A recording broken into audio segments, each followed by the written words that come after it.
Hey Internet, it's Matt here, and today I'm going to be doing a video based on a subscriber request. So, Seaside Scott, this one's for you. It also happens to be a topic very dear to my heart. Shock, it revolves around Lord of the Rings. But the request is, what happened to the Blue Wizards? So that's what we're going to talk about today. This is a topic that, for whatever reason, it's fascinated me for decades and became the subject of the only actual feature-length screenplay that I ever finished. I'm not saying it's good, but I finished it.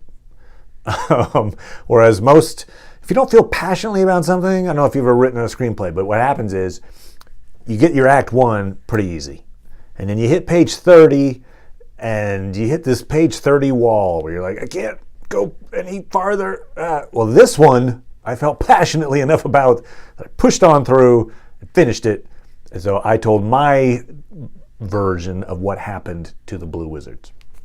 But Tolkien wrote sparingly about them. The only reference to them in Lord of the Rings is actually doesn't mention them at all. It just says there's an argument that Sauron is having with Gandalf. When Saruman is trapped in Orthanc, and Gandalf has come, and they're like, looking up at him, and he's taunting them basically. And so Saruman says something along the lines of, "You, Gandalf, would like nothing better than to have the staves of all 5 wizards." Okay, and you're like, I remember reading that and thinking, 5? Well, let's see. There's Gandalf, there's Saruman, there's Radagast the Brown. Well, the other 2 that are not named here, to be named later, are the Blue Wizards. They're Alatar and Palando. And Tolkien writes about them in the Unfinished Tales, which is basically a collection of his notes that his son produced or published. So it's, whatever. He never stuck it into an actual tome and said, here's what happened to them. And in fact, in the Hobbit movies, the very first one, Unexpected Journey, there's a moment when they're setting out and Bilbo asks Gandalf, are there other wizards like you? And Gandalf starts listing them off. There's Radagast the Brown, there's Saruman the White, there's the Blue Wizards. And at that moment, as in the theater, I thought, oh my God, they're going to talk about the Blue Wizards. And then Bilbo's like, well, what are their names? And Gandalf says, I've forgotten what their names are. It's been so long. Okay, first of all, BS. He wouldn't have forgotten their actual names. Second of all, the real reason they didn't say their names is because they didn't have the rights. That's a Silmarillion / Unfinished Tales style property that they didn't have. And so they couldn't say it. They got as close as they could. And they were like, oh, all right, and that's all we're going to talk about. So just interesting. Now, Amazon has the rights. So if they wanted to do a Blue Wizard story, they could. We can hope. So Tolkien wrote very sparingly about them, as I said, but he kind of summed up their origin. He did not really sum up what happened to them later. So what he did for the origin story, or them setting out, is he describes in pretty good detail in Unfinished Tales that the gods of the West, the Valar, decided, hey, Sauron is becoming a threat in Middle-earth. Let's send 5 emissaries. Well, I didn't say 5. Let's send some emissaries from our lands to advise them, to counsel them, and help stop this Sauron threat. So originally, you've got this first circle of gods, basically. You've got Manve and Aule and these, kind of big pantheon of gods. And then they have different circles of lesser and lesser power spirits after that.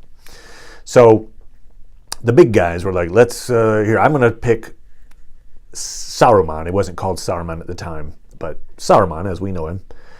And they picked Alatar. So those were the 2 originally chosen to go to Middle-earth. And you can surmise that the reason Alatar was chosen is because he was roughly the similar powers to Saruman. Gandalf, as we know him now, he was being called Aloran at the time, but Gandalf was the third spirit mentioned. And they're like, maybe Gandalf should go. And he basically said, you know what? I'm actually afraid of Sauron's power. I don't know this is really right for me. And the gods were like, that's actually a really good impulse. We like the fact that you are afraid, and that will help you in your tasks. You're going. So he was the third one chosen. And then Radagast and Polando were kind of thrown in extras. And in fact, Alatar requested Polando to go with him. He's like, I'll go, only if I get to take Polando with me. And so that was how Tolkien kind of described how the 5 emissaries were chosen. Other than that, we don't know a lot about them. There are 2 sentences that Tolkien wrote that describe the fate of the Blue Wizards. And I really leaned heavily on these 2 sentences when I was working on the screenplay I was working on. I know this isn't about reading things out at you, but I'm going to read these 2 sentences because they're pretty important. So here you go. This is Tolkien writing about the fate of the Blue Wizards. I also love here, he treats them like they're real people. Like he doesn't have control over what happens to them. Like, you can write whatever you want about them, but he treats them like, no, actually, here are these people. So here's what it says. I think that they went as emissaries to distant regions, east and south. Missionaries to enemy-occupied lands, as it were. What success they had, I do not know. But I fear that they failed, as Saruman did, though doubtless in different ways. And I suspect they were founders or beginners of secret cults and magic traditions that outlasted the fall of Sauron. Okay, interesting.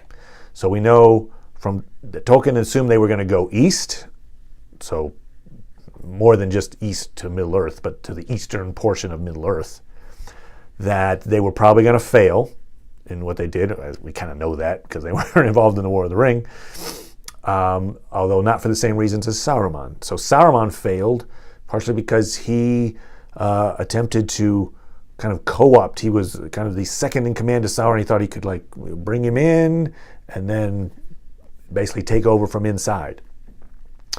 And so they failed in some different way from that, but that they started some kind of a tradition that would have gone into the Fourth Age, would have gone past the fall of Sauron at the end of the Third Age. So those are all some interesting clues. That's a lot to pack into 2 sentences. This was my version of what happened. I cast Alatar and Polando as brothers. It doesn't say that they're brothers. You can argue whether they're friends or brothers, but I made them brothers. Polando being significantly weaker, a lesser spirit than Alatar, but that their bond meant that Alatar's like, look, I want him with me. He's, I think I put the idea that Alatar could speak to leaders, but Polando could speak to the followers. So, around the year 1000 in the Third Age goes about 3,000 years. So at the end of the Third Age, that's when the big War for the Ring happens. Around the year 1000, this is when the emissaries, Gandalf, Saruman, and people start coming over to help. And so they come over. And then what I looked at in Tolkien's history is I tried to find some defining moment that involved cultures from the East. And I found it about 1,000 years after they would have arrived. So if they arrive in the year 1000, there's this big battle that happens in the year 1944 in the Third Age. So not World War II necessarily, but it sounds like it, but no. It's called the Battle of the Camp. And that particular battle involved a very unlikely alliance of 3 or more different Eastern cultures. So there's the Wainriders, so-called because they had chariots, and they were in the East. There was the Khand, And those two tribes fought all the time, but for whatever reason, they decided not to fight on this particular occasion, kind of the enemy of my enemy situation. And then they also aligned with the Haradrim, who, again, kind of their own thing. They're in eastern, kind of southeastern, anyway, they're another tribe. And these tribes coalesced and mounted an attack on Gondor, basically. And there was a huge battle that got fought near the Black Gate, what they called the Morannon. And the king of Gondor got killed, his heirs got killed. There was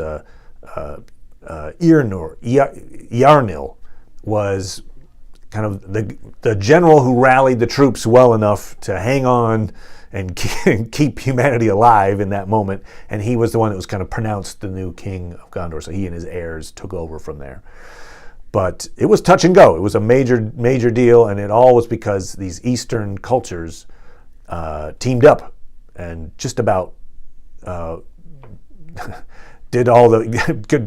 the War of the Ring before the War of the Ring even happened. So what I did is I thought, okay, we'll have the Blue Wizards go to the east, and Alatar in particular starts uniting these tribes. So he's the one responsible for uniting the Wainriders and the Khand and the Haradrim. And instead of being an advisor, which is what they're supposed to be, like Gandalf, he decides to be a general. And he's going to lead troops against Sauron. So he gathers this huge army, and then he realizes that Gondor's not really playing along, and so he's like, well, I'll make war on them, bring them to heel, basically, and then once I co-opt them, I'll make a larger army. This will be great. And that's where the brothers start having a disagreement. Palando is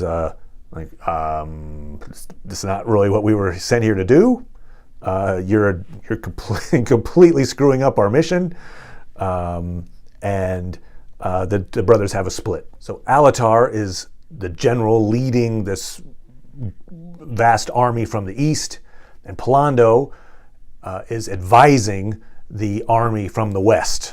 And they meet. Now we know from Tolkien's history that, as I just mentioned, the west narrowly hangs on and defeats the invaders. And on the field of battle, the two brothers meet.